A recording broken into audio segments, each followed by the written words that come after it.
Welcome, Nick Langley, ClearBridge Investments, to this INBrief for the Inside Network. Thank you. We were delighted to host you over at the Investment Leaders Forum in Queenstown. Brilliant atmosphere, so many collaborations, collegiate environment. What did you learn from investment leaders from the advice community? What is it that they can bring to the conversation that helps inspire the work you're doing? Yeah, what struck me was the extraordinary range of investment needs, and therefore obviously a proliferation of product to kind of try and fill those needs. And that got me thinking about the infrastructure side of it, and in particular, the ability for infrastructure to be the friend for all seasons, where it sits in the bottom of your portfolio. It's going to do well as the business cycle ticks up. It's also going to protect capital on the downside, and that's really what our strategy is about. So, I was pretty happy with being there in the mix and with something that was going to work for most of the people in the room. One of the exogenous changes that we're exploring across capital markets is this change in the rate environment. That presumably does things to valuations, particularly for long-term assets. How does that influence your world, Nick? Yeah, and listen, it's really interesting for infrastructure, right? Because we are utilities on one side and true infrastructure, road, rail, ports, airports on the other side. So the utilities, first of all, are regulated. In the short term, they get to pass through the impacts of inflation. That's been really important the last couple of years. And in the medium term, they get to pass through the impact of higher bond yields. So think of them as shorter duration assets. The infrastructure, on the other hand, has that ability to pass through inflation as well, but not higher bond yields. And so you've got to think of them as longer duration assets. So in these points of rising rates and rising bond yields in particular, you want to really focus on the utility side of your portfolio. And within infrastructure, it's quite an interesting space. One of the moving parts, as you've touched on, is regulation. That presumably impacts the sort of governments you'd like to work with at a state, federal, international level. How do you think about that in the portfolios you're building? Yeah, really important. So our basic view is that governments should make policy and regulators should be implementing policy. And so ideally, you want to see a split between the two.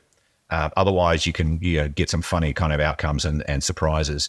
And what's important is in the implementation of policy, what sits in the regulator camp, the regulators are actually working quite closely with the government, with the companies to actually develop regulations that will satisfy the policy objectives of government. And so, it's kind of like, conceptual, and then the working group goes to work and actually implements that policy. You gave a wonderful presentation and ideas around this seismic, societal, unprecedented change and pivot that we're potentially going to go on. That's something that's quite blue sky, innovative, it's quite exciting, but there's also another element to that. Presumably this is quite a challenging time for everyone. What keeps you awake at night when you're thinking about the infrastructure changes we're about to go through?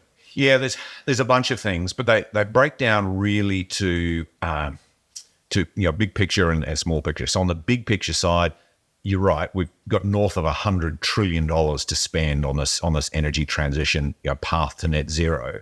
That is going to squeeze households, right? Either through higher taxes or higher utility bills and cost of living. And so there's going to be a reaction function between pressure on households feeding into political change, which then feeds into policy change, which then policymakers, regulators, feeds into change in regulation for companies. And we don't know what that's going to look like yet. So that's one thing that keeps me up at night, longer term and the big picture.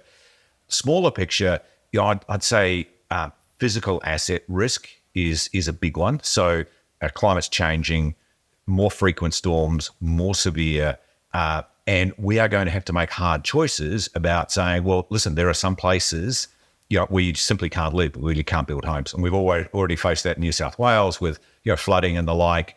There's similar things going on with wildfires around the world. And that is going to result in some infrastructure being what we term stranded assets, and companies no longer earning a return on those. So, that's quite important to go through asset by asset. And as that's also going to result in a lot of expenditure to fix infrastructure that's been damaged by storms, and that's actually going to slow our energy transition as well. So, that's a kind of a macro and a micro area that we worry about and think about a lot. You're involved in the metatrend of our lifetime, I think. What would you like the key takeaway to be? The delegates have been able to absorb all of this information.